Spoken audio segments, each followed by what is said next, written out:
S point channel पर आपका स्वागत है। आज हम लोग डायमेंशंस, यूनिट एंड डायमेंशंस, जो कि 11th क्लास का है और नीट आईटी सारे एग्जामिनेशन के लिए बड़ा ही इम्पॉर्टेंट है। जो बच्चे 11th के हैं वो स्कूली एग्जामिनेशन में भी ऐसे क्वेश्चनों का सामना करेंगे। तो आज आपको मैं Rajesh Mishra sir S point के चैनल पर यूनिट्स एंड डायमेंशन को पढ़ाने जा रहा हूँ। आप मेरे साथ बने रहिए। मैं जैसा कि आशा करता हूँ कि आपको मैं पूरी तरह से संतुष्ट करने की कोशिश करूँगा।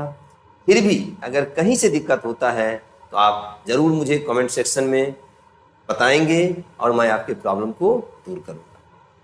तो हम क्या पढ़ने जा रहे हैं? यूनिट्स एंड डायमेंशंस, जो कि बड़ा ही इम्पॉर्टेंट है।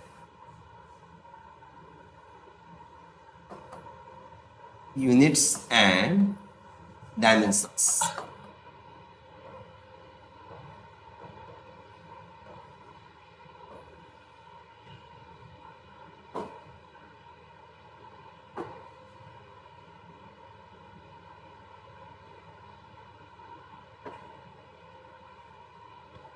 सबसे पहले इसमें हम क्या देखेंगे?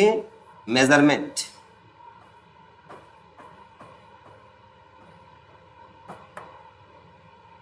मेजरमेंट्स में देखिए दो चीजें आती हैं। एक क्या आता है? Numerical value. Numerical value. और दूसरे नंबर पर क्या आता है? न्यूमेरिकल वैल्यू को हम n से डिनोट कर रहे हैं और दूसरे नंबर पे आता है यूनिट। कोई भी मेजरमेंट अगर आप करते हो तो न्यूमेरिकल वैल्यू और यूनिट को कंपेयर करना। जैसे मान लिया आप बोलते हैं 5 किलोग्राम, तो 5 किलोग्राम में इसका मतलब हुआ कि वो मास है, वही चीज जो तौला जा रहा है जिसका यूनिट किलोग्राम है, कितने बार शामिल है? 5 बार। तो हम क्या करते हैं? किलोग्राम वाले बटखरा से 5 बार निकालेंगे, वो चीज चाहे चीनी रहे चाहे चावल रहे वो नप जाएगा। यानी किसी भी फिजिकल क्वांटिटी को, चाहे वो मास हो चाहे लेंथ हो, 5 मीटर या 10 मीटर, तो मीटर स्केल 10 बार शामिल है उसमें। यानी comparing of any physical quantity with its unit is called measurement. 5 kilogram 5 बार शामिल है। यानी मेजरमेंट का मतलब क्या हुआ? आप चाहो तो लिख सकते हो comparing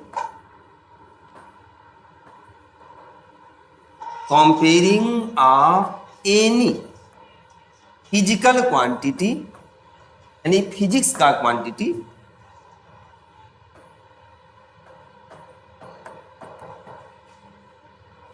with its unit, with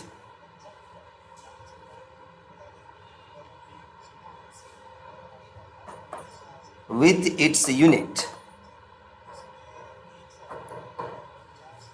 is called measurement.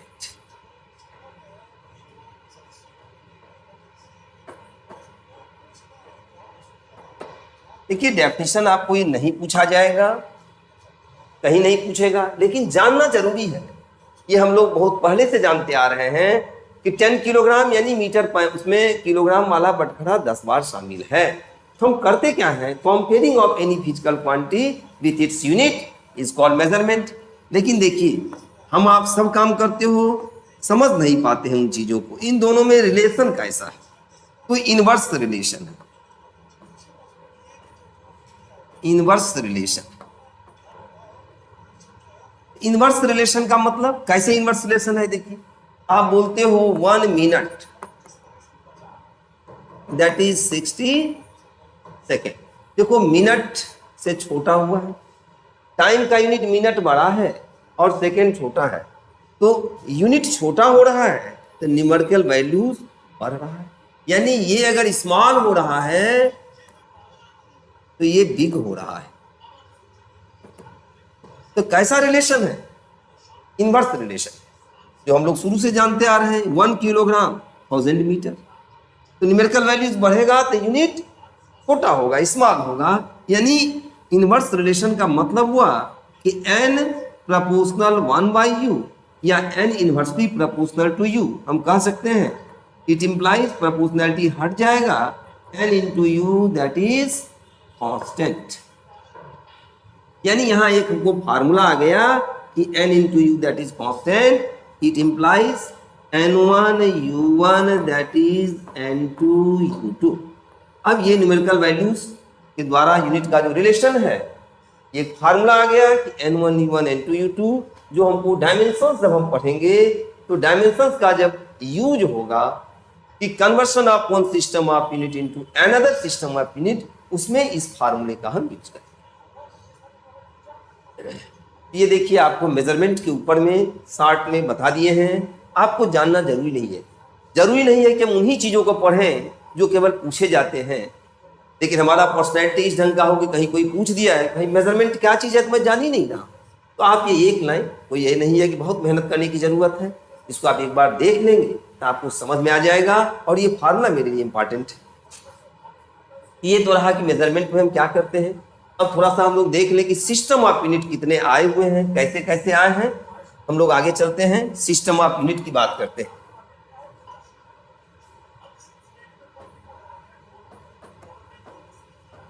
System of units, तो देखिए सिस्टम ऑफ यूनिट में सबसे पहले क्या आया, सबसे पहले आया exchange system of unit. Exchange system of unit, ये सबसे पहले आया हुआ है जो एक्सचेंज सिस्टम ऑफ यूनिट। दूसरे नंबर पे कौन सा आया, दूसरे नंबर पे आया है FPS, यानी FPS का मतलब हो गया foot pound second system of,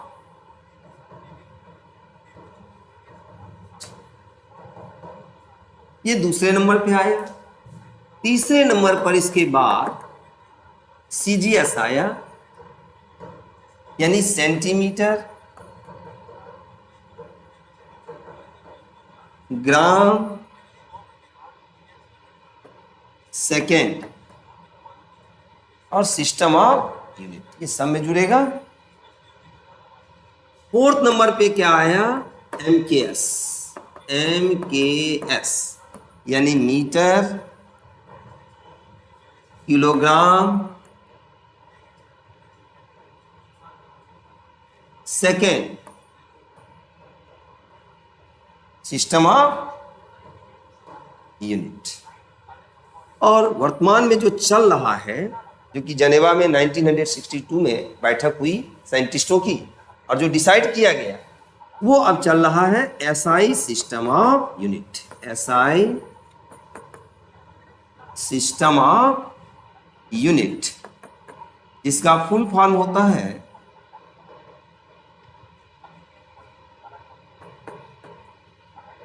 international system of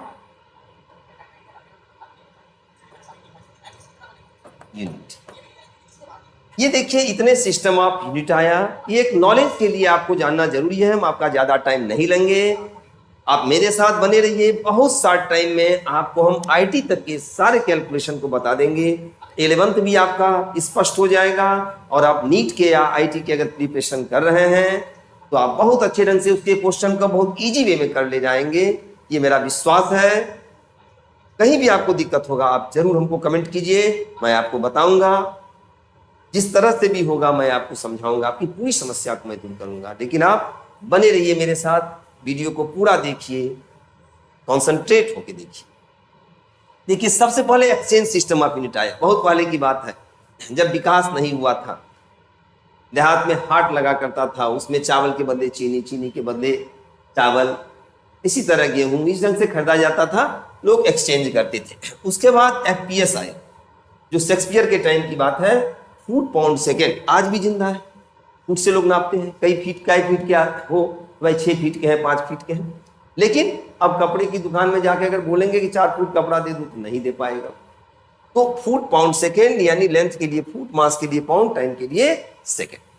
इसके बाद आया CGS, centimetre gram second, length के लिए सेंटीमीटर, मास के लिए ग्राम, टाइम के लिए सेकंड। डिस्कार्डेड हो गया कई कारणों से, सेंटीमीटर बहुत छोटा है, ग्राम बहुत छोटा हो गया। अब कहीं छोटा सा फैमिली है, मान लीजिए 5 लोग आ गए, आप बोलोगे भाई 2 किलोग्राम चावल, बोलेंगे 2 किलोग्राम लगा दीजिए, अगला समझेगा ठीक है। अब बोलोगे 2000 ग्राम लगा दीजिए, थोड़ा सुनने में खराब लग रहा है, भाई हम लोग राक्षस है क्या कि 2000 ग्राम लगा दीजिए। तो कई कारणों से डिस्कार्डेड हो गया। इसके बाद आया एमकेएस, मीटर किलोग्राम सेकेंड, जो कि इसी का बिग फॉर्म है, कन्वर्टेड है। 1 मीटर 100 सेंटीमीटर, 1 किलोग्राम 1000 ग्राम, सेकेंड हम लोग समझ पाते हैं इसलिए सेकेंड है टाइम का। होने के लिए माइक्रो सेकेंड, नैनो सेकेंड सब है, लेकिन उसको हम समझ नहीं पाएंगे। एसआई सिस्टम ऑफ यूनिट इसके बाद आया। अब इन सब में 3 है, एसआई में क्या है 7। तो आप इसका डेफिनेशन भी जानिए, बड़ा अच्छा रहेगा कि अगर आप इसके डेफिनेशन को समझेंगे कि क्या होता है एसआई सिस्टम ऑफ यूनिट। तो एसआई सिस्टम ऑफ यूनिट क्या होता है, मैं लिख देता हूं। The system of unit, the system of unit which are based upon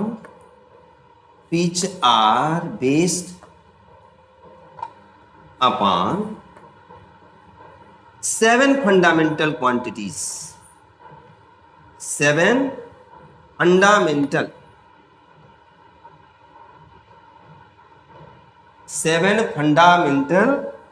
quantities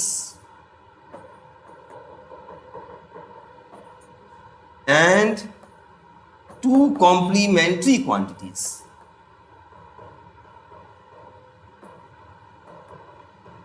Two complementary quantities and their units. Their units are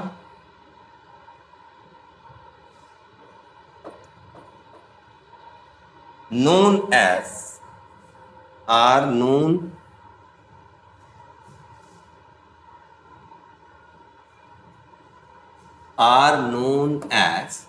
SI system of units। ये SI system का definition था।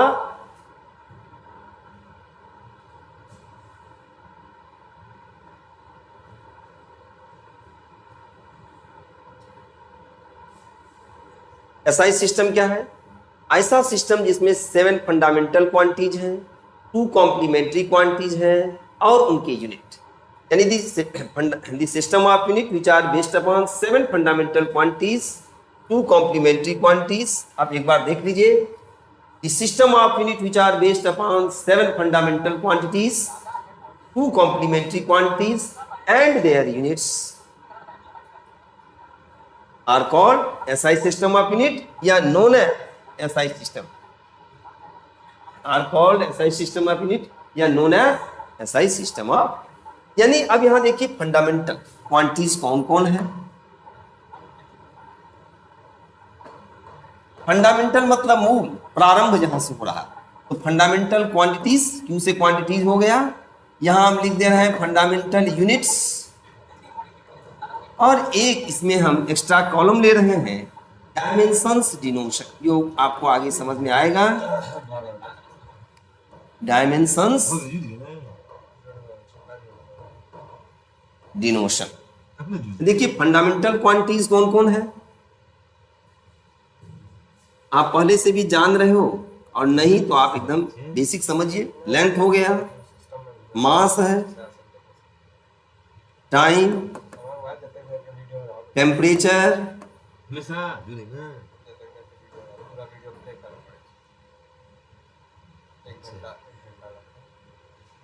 Luminous intensity,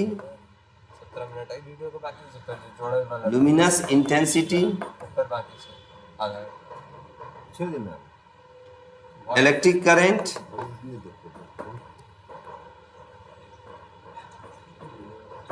amount of the substance, amount of the substance।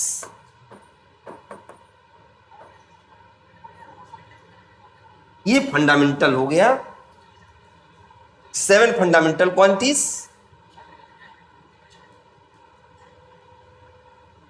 2 कॉम्प्लीमेंट्रीज है, कॉम्प्लीमेंट्रीज हम आगे लिखेंगे, लेकिन पहले आप फंडामेंटल को समझिए। 7 फंडामेंटल क्वांटिटीज हैं।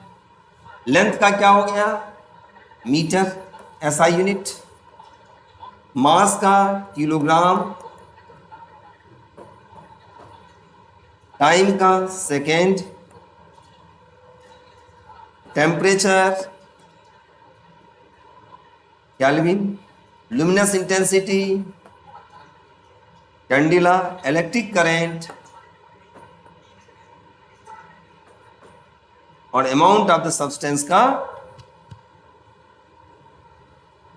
Dimension denotation. आप मीटर बोलिए चाहे लेंथ बोलिए, एल है, किलोग्राम के लिए एम है, सेकंड के लिए टी, केल्विन के लिए कैपिटल के या कहीं कहीं थीटा से भी डिनोट होता है, कैंडिला का सी डी, एम्पियर का ए और मोल का एम ओ एल। ये हमारा डायमेंशंस डिनोशन है। ये 7 फंडामेंटल क्वांटिटीज हैं। इसके अलावा जितने क्वांटिटीज हैं सब डिराइव्ड हैं। अब देखिए 2 कॉम्प्लीमेंट्री क्वांटिटी, यहां हम छोटा सा कॉलम बना दे रहे हैं, कॉम्प्लीमेंट्री क्वांटिटीज और दूसरा है कॉम्प्लीमेंट्री यूनिट्स। देखिए कॉम्प्लीमेंट्री क्वांटिटीज क्या है, कॉम्प्लीमेंट्री में आ जाएगा एंगल और दूसरा आ जाता है सॉलिड एंगल। एंगल का हो जाता है रेडियन और सॉलिड एंगल का स्टेरेडियन। ये हमारा 2 कॉम्प्लीमेंट्री क्वांटिटीज है। हमने क्या डेफिनेशन लिखा था, the system of unit which are based upon 7 fundamental quantities and 2 complementary quantities and their units are known as SI system. यानी वह सिस्टम ऑफ यूनिट जिसमें 7 फंडामेंटल क्वांटिटीज हो, 2 कॉम्प्लीमेंट्री क्वांटिटीज हो और उनके यूनिट पर जो आधारित है, ऐसे सिस्टम ऑफ यूनिट को क्या कहते हैं हम, एसआई सिस्टम ऑफ। देखिए नीट में एक बार क्वेश्चन पूछा था कि ऑल द फिजिकल क्वांटिटीज दिया था, इनमें से कौन सही है, तो all the physical quantities having unit must be dimension, may be dimension, may or may not be dimension. तो आप किस पे निशान मारेंगे, all the physical quantity must be dimension नहीं होगा। अभी ये 2 साल 3 साल पहले का क्वेश्चन था, देखिए theory based question. All the physical quantities must be dimension नहीं होगा, मे और मे नॉट बी डायमेंशन। देखिए फंडामेंटल के डायमेंशंस होंगे लेकिन कॉम्प्लीमेंट्री का डायमेंशन नहीं होगा। ये आपको आगे समझ में आएगा जब हम डायमेंशन पढ़ाएंगे। आगे हम डायमेंशंस के लिए चलेंगे, डिराइव्ड क्वांटिटीज डिराइव्ड यूनिट बताने के बाद आपको खुद समझ में आ जाएगा। आप याद रखिएगा जितने फंडामेंटल है सबके डायमेंशंस होंगे, सबके डायमेंशंस डिनोशन है, सबके डायमेंशनल फार्मूला है। डिराइव्ड क्वांटिटीज हैं उनके होंगे, लेकिन कॉम्प्लीमेंट्री क्वांटिटीज के यूनिट जरूर है। एंगल का रेडियन है, सॉलिड एंगल का स्टेरेडियन है, यानी उसके कॉम्प्लीमेंट्री यूनिट है लेकिन उसके डायमेंशंस नहीं होंगे। हमको निशान किस पे मारना था, हमारा क्या ऑप्शन सही होता पीवाईक्यू का, कि all the physical quantities having unit may और मे नॉट बी डायमेंशंस। उनके डायमेंशंस हो भी सकते हैं और नहीं हो सकते, क्योंकि फंडामेंटल होंगे, डिराइव्ड होंगे, लेकिन कॉम्प्लीमेंट्री के डायमेंशंस नहीं। ठीक है, तो आगे हम चले। नेक्स्ट देखिए, अब नेक्स्ट ये फंडामेंटल के अलावा पूरी फिजिक्स में जितना आप पढ़ोगे वो सब डिराइव्ड क्वांटिटीज होगा and derived unit. Derived unit, derived quantities and derived unit, जितने आप पढ़ते हो वो सारे derived quantities and derived unit होंगे फंडामेंटल के अलावा। तो डिराइव्ड का मतलब निकालना, तो the quantities which are derived from fundamental quantities are known as derived quantities and their units known as derived units. ये डेफिनेशन लिखाने की जरूरत नहीं है, आप समझ लीजिए। The quantities which are derived from, जो निकाला जा रहा है, fundamental quantities are called derived quantities and their units are called derived units. जैसे आप देखिए एग्जांपल के लिए, आप बोलते हो वॉल्यूम। अब देखो वॉल्यूम आप कहां से निकालते हो, वॉल्यूम क्या होता है, length into breadth into height. इसका यूनिट देखोगे तो यूनिट क्या आ जाएगा, यूनिट ऑफ वॉल्यूम क्या आएगा, लेंथ का भी मीटर, इसका भी मीटर और इसका भी मीटर, तो क्या आ गया, मीटर क्यूब। ये क्या हो गया, डिराइव यूनिट। वॉल्यूम कहां से निकला, लेंथ से निकला, ये भी लेंथ ये भी लेंथ। इसी तरह आप देखो स्पीड बोलोगे या वेलोसिटी बोलोगे, क्या आ जाएगा, डिस्टेंस अपॉन टाइम। डिस्टेंस कहने का मतलब लेंथ अपॉन टाइम, तो यूनिट क्या आ जाएगा, अब हम लिखेंगे नहीं बार बार, आप समझिए, मीटर अपॉन सेकेंड यानी मीटर। इसी का भी आप लीजिए, एक्सलरेशन लीजिए, एक्सलरेशन है, एक्सलरेशन आप क्या लिखते हो, वेलोसिटी अपॉन टाइम। अब वेलोसिटी बोलिए तो वेक्टर और स्केलर हम लोग आगे पढ़ेंगे, थोड़ा बहुत 9th-10th में हम लोग पढ़े होंगे, यानी velocity upon time, rate of change of velocity यानी वेलोसिटी अपॉन टाइम। तो क्या आ जाएगा इसका यूनिट, वेलोसिटी का भी ऊपर हम लोग निकाले हैं, मीटर पर सेकेंड अपॉन सेकेंड यानी मीटर पर सेकेंड। हम डायरेक्ट अब लिखते जा रहे हैं सेकेंड स्क्वायर, ये डिराइव यूनिट हो गया।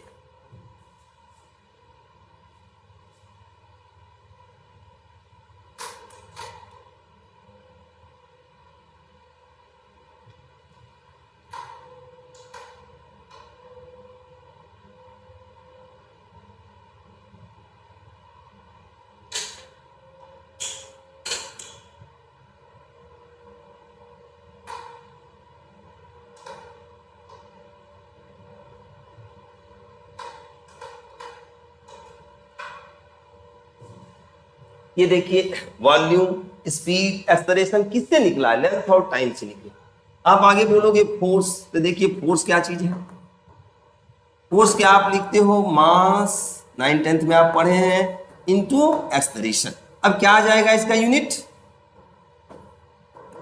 यूनिट ऑफ फोर्स की अगर बात करोगे तो किलोग्राम मीटर पर सेकेंड स्क्वायर। कहां से निकला, मास से निकला, लेंथ से निकला और टाइम से निकला। इस तरह फंडामेंटल के अलावा जितने हैं, एनर्जी है, वर्क डन है, टॉर्क है, पावर है, प्रेशर है, स्ट्रेस है, सारे क्या होंगे, डिराइव्ड क्वांटिटीज हैं, उनके यूनिट क्या होंगे, डिराइव्ड यूनिट है। क्यों, डिराइव्ड मतलब निकालना, व्युत्पन्न करना, हिंदी में उसको बोलते हैं व्युत्पन्न, यानी वो राशियां जो फंडामेंटल क्वांटिटी से निकाली जाती हैं उनको व्युत्पन्न राशियां कहते हैं, और उनके मात्रक को व्युत्पन्न मात्रक कहते हैं। यानी उसको इंग्लिश में हम लोग क्या बोलते हैं, the quantities which are derived from fundamental quantities are known as derived quantities and their units are known as derived units. ये हम लोग पढ़ लिए, बेसिक जो है, जो डायमेंशन से पहले हमको पढ़ना चाहिए, बहुत जरूरी है, उसको हमने पढ़ा है, हमने शॉर्ट में कर दिया है। 15-20 मिनट तो देखते देखते बीत जाता है। बच्चों आपसे अनुरोध है, मेरा ये सजेशन है, इसको आप जरूर देखें कायदे से, क्योंकि किसी भी चीज़ को कायदे से समझने के लिए उसका कॉन्सेप्शन जरूरी होता है। तो जो बेसिक चीज़ है उसको आप समझिए। आप देखिएगा कि मैं 2 वीडियो के अंतर्गत 2 पार्ट में डायमेंशंस को आईटी तक का सारा प्रॉब्लम आपका दूर कर दूंगा। एनसीईआरटी की एक एक न्यूमेरिकल आपके लग जाएंगे और कंपटीशन के भी क्वेश्चन लगेंगे। इसलिए आपसे अनुरोध है कि आप देखें, कॉन्सेंट्रेट होकर देखें और समझें। चलिए अब हम आगे चलते हैं। अब हम लोग पढ़ेंगे डायमेंशंस। क्या पढ़ेंगे,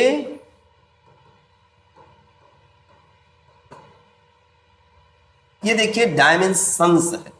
पहले तो इसका डेफिनेशन जानना जरूरी है कि डायमेंशंस है क्या चीज। तो डायमेंशंस इज ए पावर, देखिए हम लिख दे रहे हैं, आप इसको समझिएगा।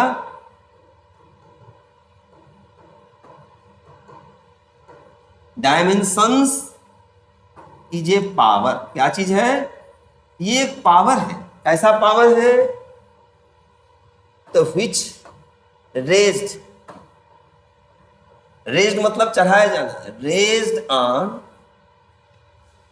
फंडामेंटल क्वांटिटीज या फंडामेंटल यूनिट, आप दोनों लिख सकते हो। फंडामेंटल क्वांटिटीज या यूनिट जो लिखिए आप, फंडामेंटल यूनिट या क्वांटिटीज जो लिखे आप, और फंडामेंटल यूनिट्स और fundamental unit for defining any physical quantity, any physical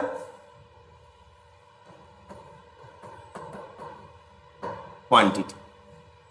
मैंने क्या लिखा है, डायमेंशंस इज ए पावर। यहां आप ध्यान दीजिएगा, इसको हम अंडरलाइन कर दे रहे हैं आपका, ये रेड से अंडरलाइन है।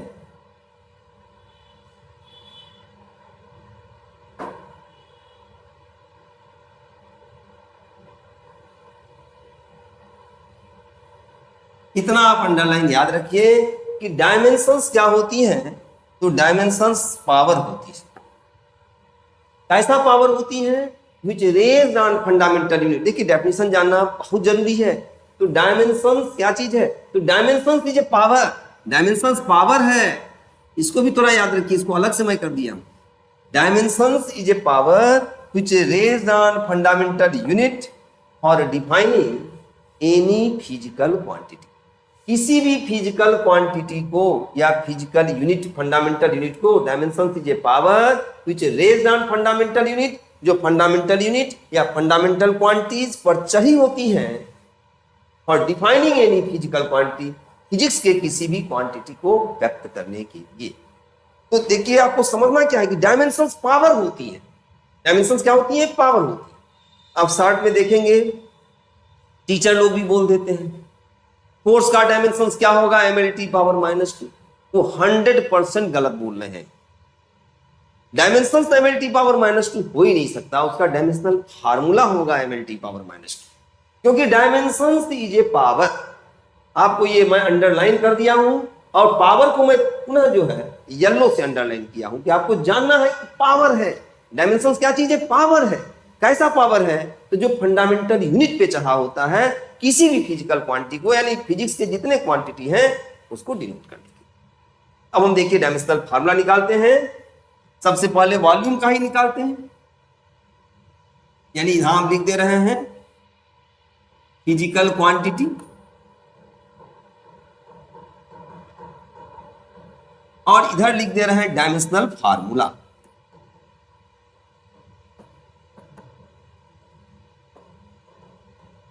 पहले हम निकालना आपको बता रहे हैं, आप सीखिए, क्योंकि जो बच्चे 11th के होंगे उनकी प्रॉब्लम को हम समझ रहे हैं। 9th 10th में बहुत कम दिया हुआ है, फिजिक्स थोड़ा सा चटा दिया है, जैसे आदमी चटनी चाटता है वो चटनी की तरह आपको चटाया है। और 11th 12th में ऐसा कुछ भी नहीं है जिसको नहीं दिया है। Each and everything are placed in 11th and 12th syllabus, but very few things are in 9th 10th syllabus। तो आपकी ये प्रॉब्लम है, मैं आपके प्रॉब्लम को समझ रहा हूं, इसलिए मैं 11th के बच्चों के लिए, जो बच्चे नीट और आईटी की प्रिपरेशन कर रहे हैं और 11th पढ़ चुके हैं, उनके लिए ये थोड़ा लग रहा होगा कि सर क्या बता रहे हैं, लेकिन जो बच्चे अभी 11th में हैं, जस्ट गए हैं, उनके लिए ये एक प्रॉब्लम है। तो देखिए आपको निकालना बता रहे हैं। जैसे ले लीजिए फिजिकल क्वांटिटी वॉल्यूम। अब देखो वॉल्यूम को या तो हमको इसका फार्मूला मालूम हो कि length into breadth into height, या इसका यूनिट मालूम हो मीटर क्यूब, निकल जाएगा। अब डायमेंशनल फार्मूला क्या आ जाएगा, देखिए लेंथ के लिए डायमेंशनल फार्मूला देखिए क्या आएगा, DF मतलब डायमेंशनल फार्मूला। लेंथ के लिए क्या आएगा, L, ब्रेथ के लिए भी L, हाइट के लिए भी L, यानी metre into metre into metre. ये क्या आ गया डायमेंशनल फार्मूला, एक ब्रैकेट लगा देते हैं, अच्छा रहता है, कोई जरूरी नहीं है L3। आप इसको चाहो तो लिख सकते हो m power 0 L power 0 sorry m power 0 L power 3 T power 0, और भी लिख सकते हैं थीटा पावर। अब ये देखिए कोई आपसे पूछेगा कि वॉल्यूम का डायमेंशंस क्या है, तो आप बोलोगे मास के रिस्पेक्ट में 0, m पावर 0 तो 1, तो 1 into L power 3 into 1 that is L power 3। तो मास के रिस्पेक्ट में 0, लेंथ के रिस्पेक्ट में 3, टाइम के रिस्पेक्ट में 0, क्योंकि डायमेंशन इज ए पावर। आपके सामने डेफिनेशन है, डायमेंशन इज ए पावर। कैसा पावर, तो जो फंडामेंटल यूनिट या फंडामेंटल क्वांटिटी पे चाहा होता है फिजिकल क्वांटिटी को डिफाइन करने के लिए। ये जो हमारा फिजिकल क्वांटिटी है, ये फिजिकल क्वांटिटी हमारा यहाँ क्या है, वॉल्यूम। तो वॉल्यूम को डिफाइन करने के लिए मास पे चढ़ा हुआ पावर, लेंथ पे चढ़ा हुआ पावर, टाइम पे चढ़ा हुआ पावर, उसका डायमेंशन है। तो आप डिफाइन कर सकते हो कि volume is a physical quantity of dimensions with respect to mass, length and time are 0, 3 and 0 respectively. लेकिन कोई पूछेगा वॉल्यूम का डायमेंशनल फार्मूला, तो आप यही बोलोगे L पावर 3 या M power 0, L power 3, T power 0। इसी तरह देखिए आपका अगर एक्सेलरेशन का पूछ दे या स्पीड का पूछ दे, वेलोसिटी का पूछ दे, यहाँ वेक्टर स्केलर से ज्यादा मतलब नहीं है। स्पीड क्या आ जाएगा? Length upon time. जब आप लेंथ अपॉन टाइम करोगे तो क्या आ जाएगा डायमेंशनल फार्मूला? डायमेंशनल फार्मूला इसका क्या हो जाएगा? लेंथ अपॉन टाइम यानी L/T, यानी आप लिख सकते हो LT माइनस 1। ये डायमेंशनल फार्मूला है स्पीड का या वेलोसिटी का, LT पावर -1। डायमेंशंस क्या होगा? लेंथ के रिस्पेक्ट में 1, टाइम के रिस्पेक्ट में -1, या आप इसको चाहो तो ये भी लिख सकते हो M power 0, L power 1, T power -1। यानी स्पीड का डायमेंशनल फार्मूला ये हुआ। और डायमेंशंस क्या आएगा? मास के रिस्पेक्ट में 0, लेंथ के रिस्पेक्ट में 0, टाइम के रिस्पेक्ट में -1। डायमेंशंस प्लस माइनस 0 फैक्टर कुछ भी हो सकता है, ठीक है। अब इसी तरह आप देख लीजिए एक्सेलरेशन का, ये आपको हम निकालना सिखा रहे हैं कि एक्सेलरेशन का कैसे निकालोगे। तो देखो एक्सेलरेशन क्या होता है? वेलोसिटी अपॉन टाइम इंटरवल, यानी यहाँ टाइम। अब डायमेंशनल फार्मूला क्या आ जाएगा इसका? इसी का अगर डायमेंशनल फार्मूला लिखेंगे तो क्या आ जाएगा? स्पीड का आप निकाल चुके हो, LT माइनस 1 अपॉन T, तो कितना आ गया? LT power -2। यानी आप लिख सकते हो M power 0, L power 1, T power M power 0, L power 1, T power -2।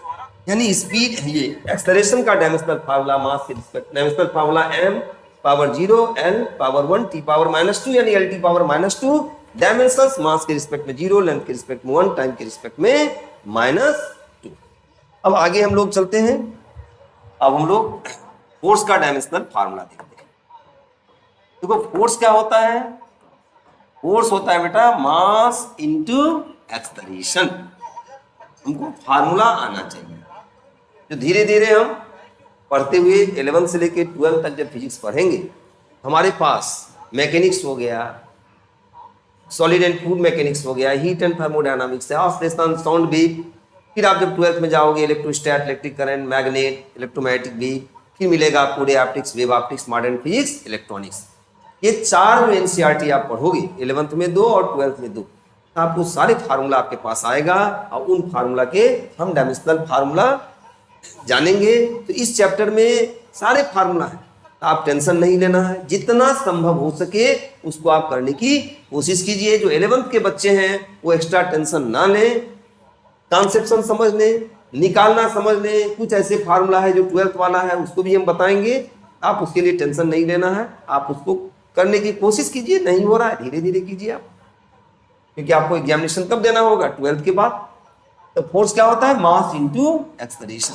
अब देखिए डायमेंशनल फार्मूला क्या आ जाएगा?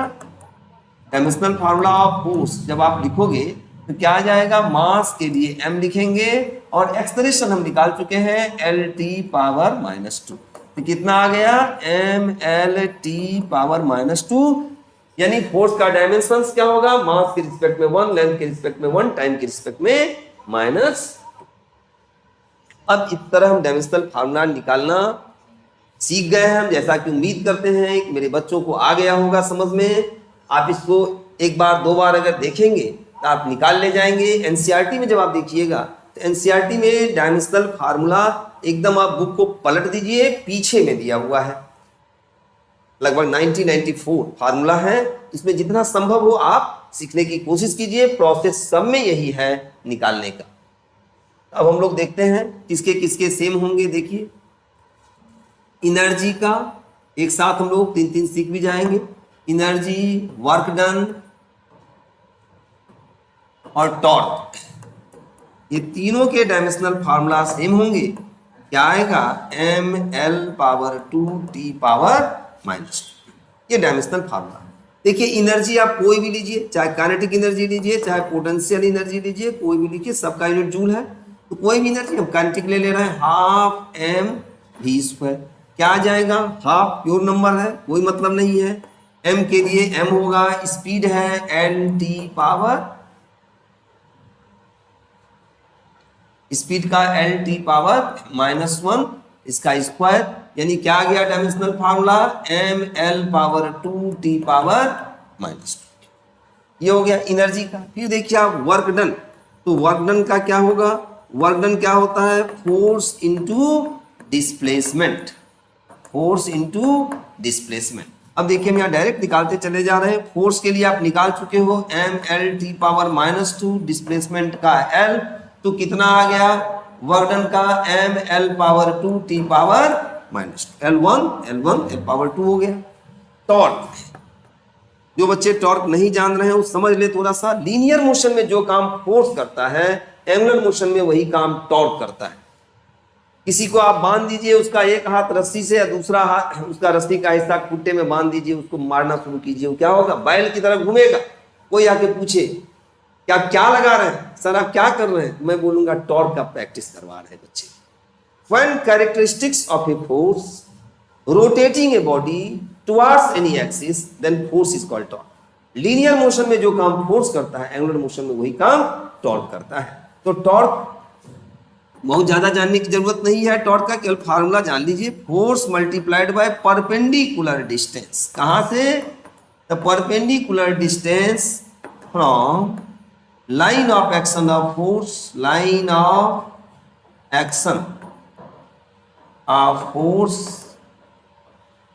To rotating point, to line of action of force to rotating point, यानी डिस्टेंस। तो क्या आ जाएगा, टॉर्क का भी डायमेंशनल फार्मूला क्या होगा, फोर्स का m l t power -2, distance का l, तो कितना आ गया m l power 2 t power -2। तो देखिए हमने एक साथ लिख दिया था energy work done torque, energy work done torque तीनों के सेम होंगे, और क्या होगा, एनर्जी वर्क डन टॉर्क तीनों के सेम हैं। इससे आपका इस टाइप के भी क्वेश्चन आता है कंपटीशन में, आप जो भी कंपटीशन दे रहे हो, नीट दे रहे हो या आजकल CVT आ रहा है उसको आप दे रहे हो, तो उसमें आपको इस टाइप के क्वेश्चन मिलते हैं कि dimensional formula of energy same as that of torque दे देगा, पावर दे देगा, प्रेशर दे देगा। तो आपको मालूम होनी चाहिए कि एनर्जी वर्क डन टॉर्क तीनों के सेम होंगे, हमने निकाल के भी बता दिया है। अब हम लोग आगे चलते हैं,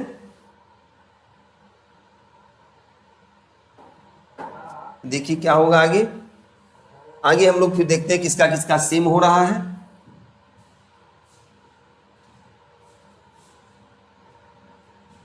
प्रेशर का, स्ट्रेस का और modulus of elasticity, modulus of elasticity ये सेम होता है, क्या होता है, m l -1 t -2। अब देखिए कैसे, अब बहुत ज्यादा इसके पीछे हम लोग नहीं चलेंगे, क्योंकि हम लोग जब इलास्टिसिटी पढ़ेंगे तो वहां पर प्रेशर क्या है, स्ट्रेस क्या है, इसको बहुत कायदे से पढ़ेंगे, NCERT जो 11th का सेकंड पार्ट। अभी आप देखिए प्रेशर, इसमें टोटल फार्मूला आएगा, इसीलिए आप उसके बारे में बहुत ज्यादा यहाँ नहीं जानना है। प्रेशर क्या होता है, external force upon area of cross section, यानी एरिया। अब एक्सटर्नल फोर्स का क्या आ जाएगा, फोर्स का हम लोग निकाल चुके हैं, mlt पावर -2, एरिया का l पावर 2 मीटर स्क्वायर, यानी क्या आ गया ml -1 t -2। इसी तरह देखिए स्ट्रेस, स्ट्रेस क्या होता है, internal force, internal force upon area, क्या आ जाएगा, फिर वही इंटरनल फोर्स अपॉन एरिया करेंगे, वही आ जाएगा ml -1 t माइनस। अब modulus of elasticity, modulus of elasticity, modulus of elasticity क्या होता है, स्ट्रेस अपॉन स्ट्रेन। स्ट्रेस का क्या होता है, अभी निकाले हैं हम लोग, ml -1 t -2। स्ट्रेन का डायमेंशंस नहीं होता है, स्ट्रेन के बारे में हम लोग वही इलास्टिसिटी वाले चैप्टर में पढ़ेंगे कि differential change in the shape of the object is called strain. Longitudinal strain change in length upon initial length, volumetric strain change in volume upon initial volume. तो यूनिट ही नहीं है, इसके डायमेंशंस नहीं है, क्या होगा, नहीं है मतलब m power 0, l power 0, t power 0, हमारा क्या आ गया m l minus 1 t minus 2। इस तरह आप देखिए तीनों के डायमेंशनल फार्मूला जो है सेम है, यानी प्रेशर का, स्ट्रेस का, मॉडुलस ऑफ इलास्टिसिटी का डायमेंशनल फार्मूला सेम है। हमने तीनों को निकाल के आपको बता दिया है। अब तीनों देख लीजिए, आपको इस तरह तैयार करना है, एक साथ आपके 3 तैयार भी हो रहे हैं, आपका 11th भी तैयार हो रहा है, कंपटीशन भी तैयार हो रहा है और ट्रिक भी समझते जा रहे हैं। इस तरह हम लोग जो है नेक्स्ट आगे देख लें।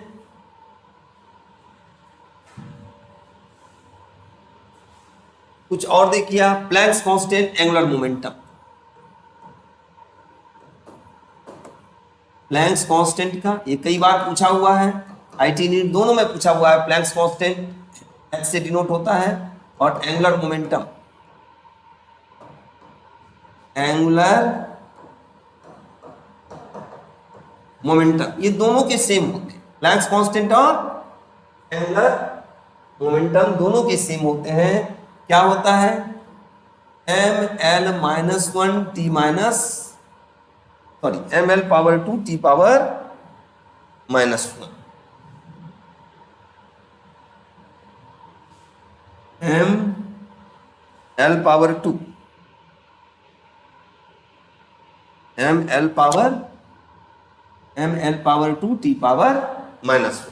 अब देखिए कैसे हो, प्लैंक्स कांस्टेंट का निकालना है। आप देखिए एनर्जी, प्लैंक ने क्या बोला कि एनर्जी ऑफ क्वांटा क्या होता है h इंटू न्यू। अब यहां से आप देखिए इट इम्प्लाइज h क्या आ जाएगा, एनर्जी को E से अगर हम डिनोट करें E बाई न्यू, E का क्या होता है M L power 2 T power minus 1, न्यू का क्या हो जाएगा, न्यू फ्रीक्वेंसी है, न्यू का आ जाएगा न्यू का आ जाएगा टी पावर माइनस 1।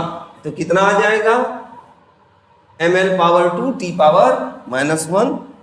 यहाँ थोड़ा सा ये गड़बड़ हो गया है, टी पावर माइनस 1 होगा M L power 2 T power minus 1। ये होगा प्लैंक्स कांस्टेंट का, बड़ा इंपॉर्टेंट है, कई बार पूछा हुआ है। Dimensional formula of angular momentum is same as that of Planck's constant, Boltzmann constant, gravitational constant, none of this. इस ढंग से भी पूछे हुए हैं। Dimensional formula of angular momentum is same as that of करके भी क्वेश्चन आया। आपको जानना जरूरी है कि प्लैंक्स कांस्टेंट का एंगुलर मोमेंटम का डायमेंशनल फार्मूला क्या होगा M L power 2 T power minus 1। अब देखिए एंगुलर मोमेंटम आपको अलग से निकाल के दिखा दे रहे हैं। एंगुलर मोमेंटम, एंगुलर मोमेंटम का हमको निकालना है। तो देखिए एंगुलर मोमेंटम को हम लोग, एंगुलर मोमेंटम को जे से डिनोट करते हैं हम लोग, जैसे लीनियर मोमेंटम होता है एंगुलर मोमेंटम होता है mass into speed into radius of the circle. अब मास के लिए m हो जाएगा, स्पीड के लिए nt माइनस 1 हो जाएगा, रेडियस यानी यूनिट मीटर है l हो गया। तो क्या आ गया M L power 2 T power minus 1। तो इस तरह आप क्या देख रहे हो, डायमेंशनल फार्मूला जो है हमारा प्लैंक्स कांस्टेंट और एंगुलर मोमेंटम के सेम होते हैं। और क्या होता है M L power 2 T power minus 1। आपको हम इसका भी निकाल के दिखा दिया यहां पर, आपको ये भी निकला हुआ है M L power 2 T power minus 2 minus 1 यानी टी पावर माइनस 1। तो देखिए एनर्जी का भी हो गया, एनर्जी का भी क्या हुआ है, एनर्जी के आधार पर प्लैंक कांस्टेंट का हमने निकाला है M L power 2 T power minus 1। Angular momentum का भी हो गया M L power 2 T power minus 1, यानी दोनों के डायमेंशनल फार्मूला सेम है। अब हम लोग आगे चलें और आगे कुछ और देखें किसके किसके सेम होते हैं। देखिए एल बाय आर आप पढ़ोगे, एल बाय आर ये सेकंड पेपर में पढ़ोगे, C R root L C ये तीनों के डायमेंशनल फार्मूला क्या होगा, जो टाइम का। कैसे देखिए, ये सेकंड पेपर फिजिक्स 12th में, क्लास 12th में जाके बच्चे पढ़ते हैं। एल सेल्फ इंडक्टेंस है, जिसका यूनिट हेनरी होता है। हेनरी को हम लिख सकते हैं वोल्ट इंटू सेकेंड अपान एम्पियर। क्या लिख सकते हैं, वोल्ट इंटू सेकेंड अपान एम्पियर। रेजिस्टेंस को क्या लिख देंगे, ओम होता है, यानी वोल्ट अपान एम्पियर। अब देखिए ये एम्पियर कट गया, वोल्ट से वोल्ट कट गया, क्या बच गया। इसी तरह सी आर का देखिए, यूनिट से भी कर सकते हैं, फार्मूला से भी कर सकते हैं। सी आर, सी को लिख दीजिए क्यू बाई वी, वी को लिख दीजिए आर को लिख दीजिए वी बाई, वी से भी कट गया, क्यू को लिख दीजिए आई। हेलो, यहाँ आई है, आई से आई कट गया, क्या आ गया, टी। इसी तरह रूट एल सी, देखिए रेजोनेंट फ्रीक्वेंसी मैग्नेट में आप पढ़ोगे, resonant frequency, resonant frequency F से डिनोट होता है, क्या होता है, 1/2 pi root over 1/LC। It implies root L C क्या आ जाएगा, 1/2 पाई। अब एफ फ्रीक्वेंसी है, 2 पाई का होगा नहीं, 1/10⁻⁻1 दैट इज टी। ये बड़ा इंपॉर्टेंट था, कई बार कंपटीशन में पूछा है, नीट आईटी हर जगह पूछे हुए क्वेश्चन है। तो ये आपको इस ढंग से याद करना है कि डायमेंशनल फार्मूला जो होगा डायमेंशनल फार्मूला हमारा L by R C R root L C का क्या होगा, टी होगा। हमने अलग अलग निकाल के दिखा दिया है, सी आर का भी देखिए हमने निकाल दिया है, रेजोनेंट फ्रीक्वेंसी के आधार पे हमने रूट एल सी का भी निकाल दिया है कि root L C resonant frequency ये होता है, तो रूट एल सी का हमारा वही होगा जो टाइम का होता है। तो आप इस तरह देखिए किसके किसके सेम होते हैं, ये भी आपको जानना जरूरी है। कुछ एक आध हम और देख लेते हैं जिसके सेम होते हैं, कुछ आप और भी देखिए। जैसे electric field intensity E by B, electric field intensity E by B, electric field intensity है, magnetic field intensity E by B का वही होगा जो peak value of electric field upon peak value of magnetic field, जो किसका होगा 1/रूट में mu naught epsilon naught. Einstein ने बोला था इलेक्ट्रोमैग्नेटिक वेव का जो वेलोसिटी, तो ये क्या चीज़ है, इलेक्ट्रोमैग्नेटिक वेव का वेलोसिटी है, तो क्या आ जाएगा LT माइनस। ये भी इंपॉर्टेंट है, आए हुए हैं, यानी ये वेलोसिटी है। आपको इतना ही याद करना है कि velocity of electromagnetic velocity of electromagnetic wave, that is E by B, that is E naught upon B naught, that is 1/रूट में म्यू नॉट इंटू एप्सिलॉन। इस तरह आपको याद करना है। ये पूछा हुआ है कि dimensional formula of E by B, dimensional formula of root mu naught epsilon naught, dimensional formula of 1/रूट म्यू नॉट एप्सिलॉन नॉट। इस टाइप के जो है नीट आईटी में क्वेश्चंस आते हैं P/Q में, तो आपको ऐसे तैयार करना है। ऐसे ही है, कुछ इंपॉर्टेंट भी है जिसको आपको जानना है, जैसे ग्रेविटेशनल कांस्टेंट। आप ये देखिए, यूनिवर्सल ग्रेविटेशनल कांस्टेंट, ये आप क्लास 9 से पढ़ते आ रहे हो। Universal gravitational constant capital G से डिनोट होता है, जो कितना आ जाता है F into R square upon M1 into M2। इस आधार पे हम निकालेंगे, तो G का हमारा डायमेंशनल फार्मूला क्या आ जाएगा, जो फोर्स का है MLT⁻²। देखिए आप लोग फोर्स पढ़े होंगे, F क्या होता है G into M1 M2 upon R square, तो G क्या आ जाएगा F into R square upon M1 into M2। तो F का क्या हो जाएगा MLT⁻², R का n⁻² कर दीजिए, आर स्क्वायर है, यहाँ M1 इंटू M2 यानी मास इंटू मास, तो इसको हम लिख दें m⁻²। हमारा क्या आ गया इसका dimensional formula m⁻⁻1, m⁻1 m⁻2 m⁻⁻1 n⁻3 t⁻⁻²। ये यूनिवर्सल ग्रेविटेशनल कांस्टेंट हो गया। इसी तरह आपका होता है बोल्ट्जमैन कांस्टेंट, उसको भी देख लिए। बोल्ट्जमैन कांस्टेंट का क्या होगा,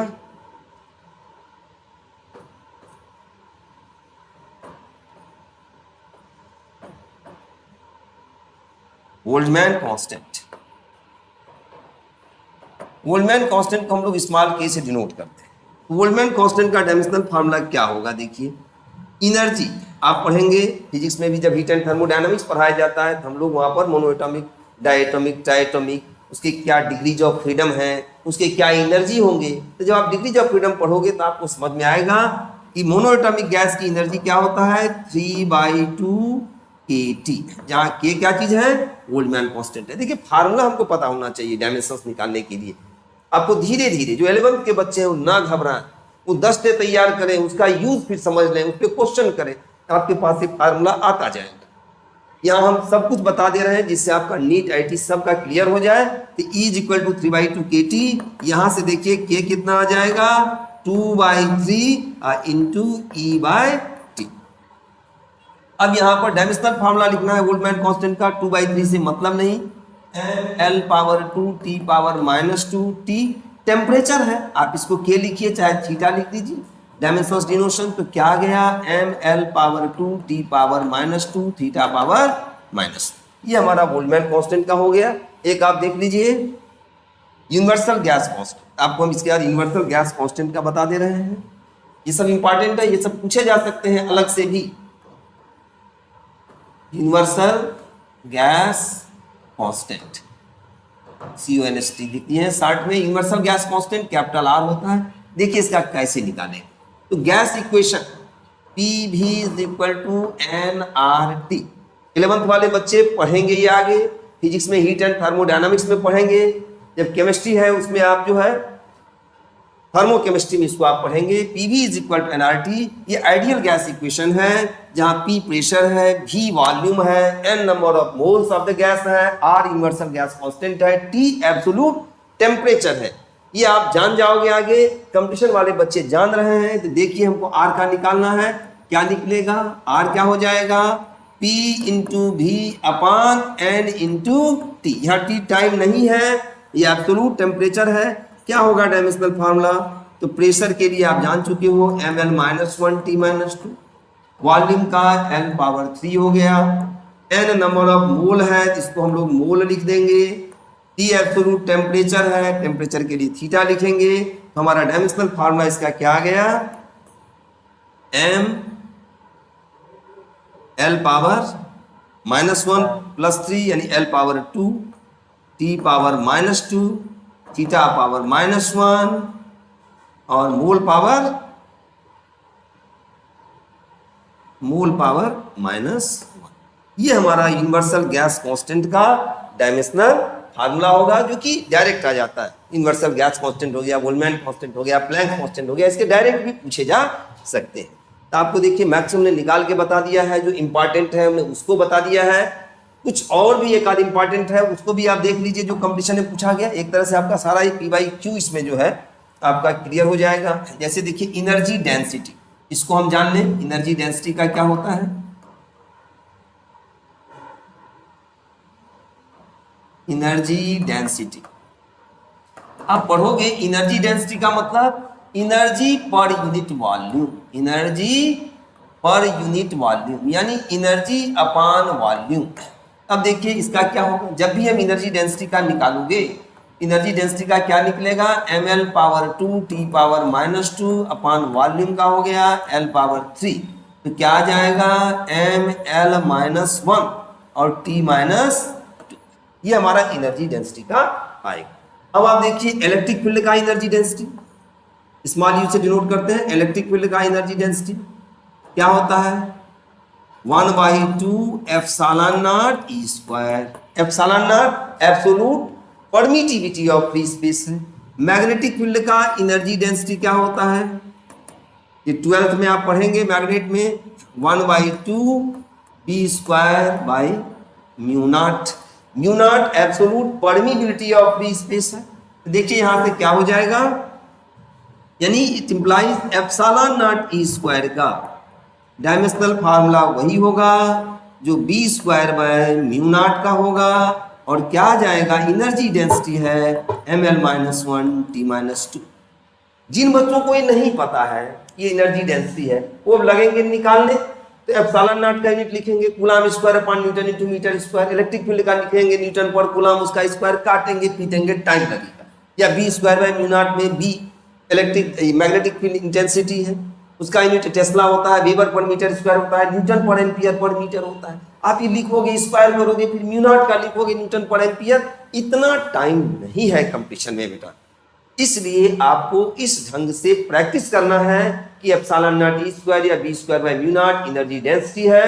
अगर नहीं भी रटा है तो energy density energy upon volume करके आप निकाल सकते हो, वहां सेकंड में आपका निशान लग जाएगा। ये जरूरी है, इस ढंग से आप इसको सीखिए।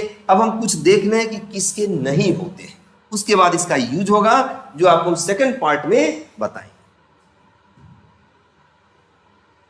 अब आप ऐसे लिख दीजिए, dimensionless, dimensionless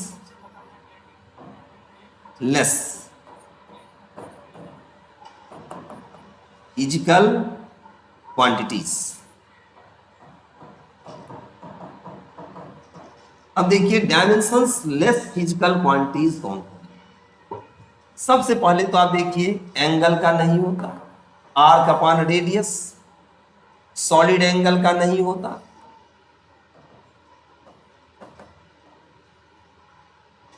delta A by R square, delta A metre square upon metre square नहीं होगा। फिर देखिए स्ट्रेन, अभी आप पढ़े हो, स्ट्रेन का नहीं होगा, रिलेटिव परमीबिलिटी या परमिटिविटी नहीं होगा। रिलेटिव परमिटिविटी एप्सिलॉन आर होता है, आप रट लीजिएगा, इसका नहीं होगा। रिलेटिव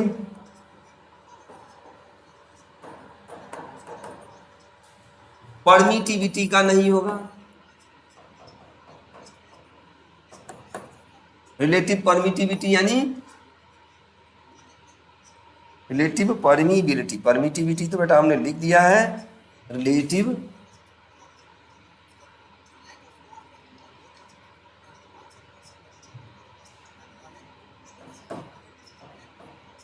रिलेटिव परमिटिविटी का नहीं होगा, रिलेटिव परमिबिलिटी का भी नहीं होगा, रिलेटिव परमिबिलिटी का भी नहीं होगा।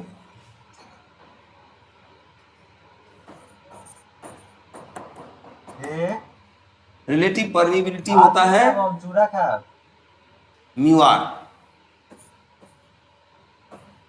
इसका भी नहीं होगा। आप याद रखो ट्रिक, रिलेटिव वेलोसिटी को छोड़ करके, क्योंकि relative velocity difference in velocity होता है, उसका होगा। रिलेटिव वेलोसिटी को छोड़ करके जिसके पीछे रिलेटिव शब्द लग जाए, जैसे इसके आगे आप देखिए रिलेटिव डेंसिटी का भी नहीं होगा, रिलेटिव डेंसिटी बोलिए या स्पेसिफिक ग्रेविटी कह दीजिए, इसका नहीं होगा। रिलेटिव डेंसिटी का नहीं होगा, इसी को स्पेसिफिक ग्रेविटी भी बोलते हैं, स्पेसिफिक ग्रेविटी का नहीं होगा।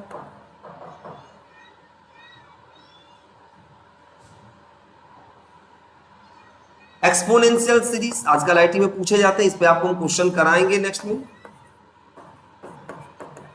एक्सपोनेंशियल सीरीज इसका भी नहीं होगा, ये ई पावर एक्स के रूप में होता है, इसका नहीं होगा। एक्सपोनेंशियल सीरीज का नहीं होगा, लॉगरिथमिक सीरीज का नहीं होगा, इनवर्स फंक्शन का नहीं होगा। एंगल हो ही गया, ट्रिग्नोमेट्रिकल कोएफिशिएंट कर दीजिए।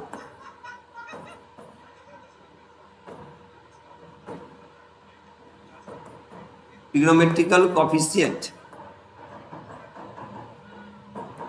इसके नहीं होंगे। Sine inverse x, cos inverse x, sine theta, cos theta, tan theta, इनके नहीं होंगे। इनवर्स फंक्शन कहीं आ जाता है तो इनवर्स फंक्शन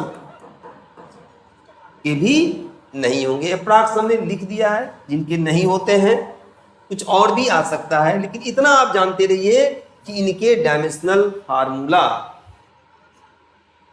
तो होगा m power 0, l power 0, t power 0, इन सब का डायमेंशनल फार्मूला क्या आ जाएगा?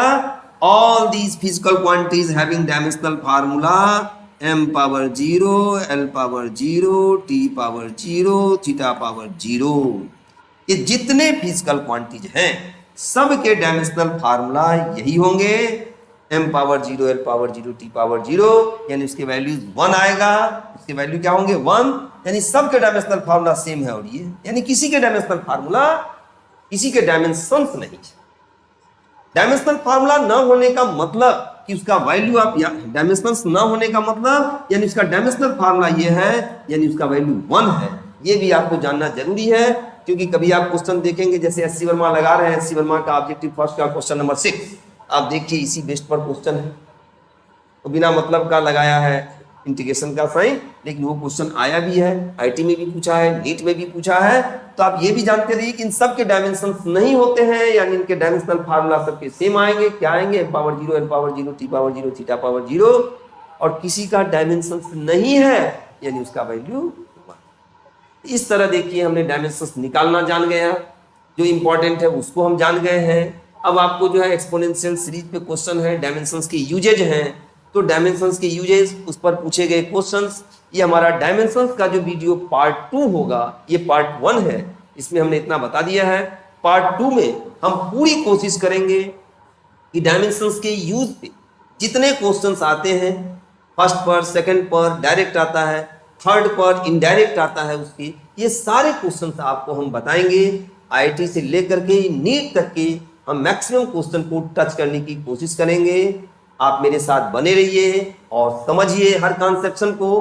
बेटा सबसे पहले मेरा तुम लोगों से रिक्वेस्ट है, आप सबसे ये रिक्वेस्ट है कि आप जो है कॉन्सेप्शन को जरूर क्लियर कीजिए।